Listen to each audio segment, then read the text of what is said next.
पलवल बिजली विभाग के सैकड़ों कर्मचारियों ने अपनी मांगों को लेकर सोमवार को विभाग के एसए के आवास का घेराव किया और जमकर नारेबाजी की। इस दौरान प्रशासनिक अधिकारियों और कर्मचारियों के बीच कई बार टकराव की स्थिति भी बनी, लेकिन बावजूद इसके कर्मचारी अपनी मांग को लेकर अड़े रहे, जिसे देखते हुए नायब तहसीलदार रोहतास ने कर्मचारियों को उनकी मांगों पर विचार विमर्श करने के लिए 2 दिन का समय दिया।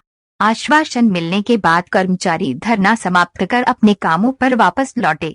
सर्व कर्मचारी संघ के जिलाध्यक्ष और बिजली विभाग के सर्कल सचिव राजेश कुमार का कहना है कि बिजली विभाग के अधिकारियों की वजह आए दिन कर्मचारियों के साथ हादसे हो रहे हैं, जिसको लेकर वो कई बार विभागीय अधिकारियों को ज्ञापन भी दे चुके हैं, लेकिन बावजूद इसके विभागीय अधिकारियों की कुंभकर्णी नींद टूटने का नाम नहीं ले रही है, जिसको लेकर आज गुस्साए कर्मचारियों ने बिजली विभाग के एससीएसएस सागवान के आवास का घेराव किया है। उनका कहना कि गत 28 अगस्त को बिजली विभाग में ठेके पर काम करने वाले होडल निवासी हरिप्रकाश नामक कर्मचारी की होडल स्थित कच्चे तालाब पर बिजली फॉल्ट को ठीक करते समय बिजली का करंट लगने से मौत हो गई है।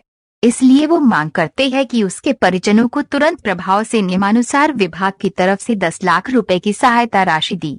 इस हादसे में लापरवाही बरतने वाले अधिकारियों के खिलाफ कार्यवाही की जाए। उनका कहना है कि करीब 2 महीने पहले भी ऐसे ही बिजली की चपेट में आने से ठेके पर काम करने वाले एक कर्मचारी की मौत हो गई थी, जिसमें लापरवाही ठेकेदार की थी, जबकि विभाग ने उनके 5 कर्मचारी को सस्पेंड कर दिया, जो कि सरासर गलत है। इसलिए वो मांग करते हैं कि उन्हें तुरंत प्रभाव से बहाल किया जाए। उन्होंने कहा कि विभागीय अधिकारियों ने ठेके पर करीब 12 सालों से विभाग में काम कर रहे 31 कर्मचारियों को उनका बुक्स सर्टिफिकेट बताकर उन्हें नौकरी से निकाल दिया, जबकि उनके कागजों की अधिकारियों ने कोई जांच नहीं की।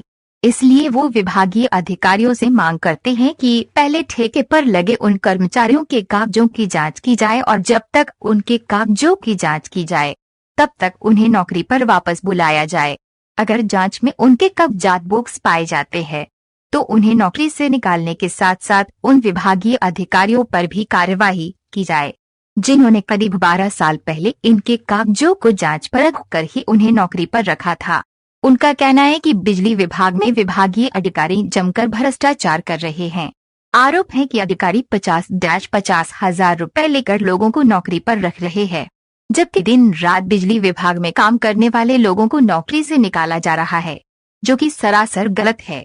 एसए के आवास की घेराव की सूचना मिलते ही मौके पर भारी पुलिस और प्रशासन की तरफ से नायब तहसीलदार रोहतास भी पहुंच, जिन्होंने कर्मचारियों को काफी समझाने का प्रयास किया, लेकिन वो इसे मिलकर अपनी मांगों का समाधान करने की बात पर अड़े रहे, जिसके बाद एससीएसएस सागवान कर्मचारियों के बीच में आए और उनकी मांगों को सुना और इस बारे में उच्च अधिकारियों से बात करने की बात कहकर वहां से वापस चले, जिसके बाद बिजली कर्मचारी आवास के अंदर ही धरने पर बैठ गए, जिनका समर्थन करने के लिए आशा वर्कर, पीटीआई टीचर और स्वास्थ्य विभाग में ठेके पर लगे कर्मचारी भी मौके पर पहुंच गए, जिसे देखते हुए एसडीएम कंवर सिंह भी मौके पर पहुंच गए और उन्होंने कर्मचारी नेताओं से आवास से बाहर धरना देने की बात कही और आवास को 10 मिनट में खाली करने की बात कही, जिसे मानने से कर्मचारियों ने साफ इनकार कर दिया और कहा कि जब तक उनकी मांगे नहीं मानी जाती है तब तक वो यहाँ से नहीं हिलेंगे। उन्होंने कहा कि वो शांतिपूर्वक अपनी मांगों को रखने के लिए यहाँ आए हैं,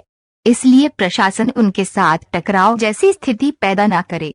जिसके बाद नायब तहसीलदार रोहतास ने कर्मचारियों को उनकी मांग को लेकर 2 दिन का समय देते हुए कहा कि उनकी मांगों को लेकर 6 लोगों की कमेटी बनाई जाएगी, जिसमें कर्मचारी के 2 लोग, बिजली विभाग के 2 लोग व प्रशासन के 2 लोग शामिल होंगे, जिस पर 2 दिन बाद चर्चा की जाएगी और उसी दौरान जो भी कर्मचारियों की जायज मांगे होंगी उन्हें पूरा कराने का भरसक प्रयास किया जाएगा।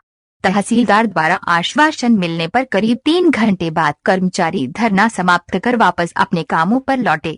वही कर्मचारी नेताओं ने प्रशासनिक अधिकारियों को चेतावनी देते हुए ये भी कहा कि अगर 2 दिन बाद उनकी मांगों पर विचार विमर्श नहीं किया जाता है तो वो दोबारा से बिजली विभाग के अधिकारियों के खिलाफ बड़ा आंदोलन करेंगे, जिसका जिम्मेदार जिला प्रशासन और बिजली विभाग स्वयं होगा। लगाया है, गलत लगाया है, पैसे लेके लगाया है, उन पर एफआईआर कार्रवाई होगी, नहीं तो वो कर्मचारी 31 भी लगे रहेंगे, हमारी ये मांगे रहेंगी। और साथियों, अब जो प्रशासन ने हमें 2 दिन का टाइम दिया है उसमें हमारा ये प्रोग्राम समाप्त रहेगा। आगे जो भी बातचीत प्रशासन से होगी आपके बीच में बता दी जाएगी। आगे क्या करना है क्या नहीं करना, तो आप सभी ने, सभी विभागों ने और भी जो हमारे साथ में आए, आप सभी का बहुत बहुत धन्यवाद। और ये भी आपसे अपील है और प्रशासन से भी अपील है कि जो हमें समय दिया, समय रहते हुए हमारी समस्याओं का हल किया जाए, अन्यथा आप सभी दोबारा आंदोलन करने के लिए तैयार हैं।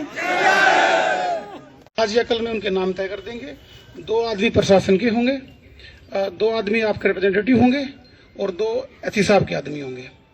तो उनमें विद इन 1 वीक कोई बैठक करके आपकी समस्याओं को सुन के जो भी कानून सम्मत हल होगा वो हम निकाल लेंगे। तो मेरे ख्याल से ठीक प्रपोजल है ये। नहीं सर, इसमें हमारी एक सबमिशन है। बताओ। विद इन वीक तो हो जाएगी, कोई डेट निश्चित हो जाए हमारी, क्योंकि हमारा प्रोग्राम चला हुआ है, या तो कल की या परसों को डेट निश्चित हो जाए फिलहाल।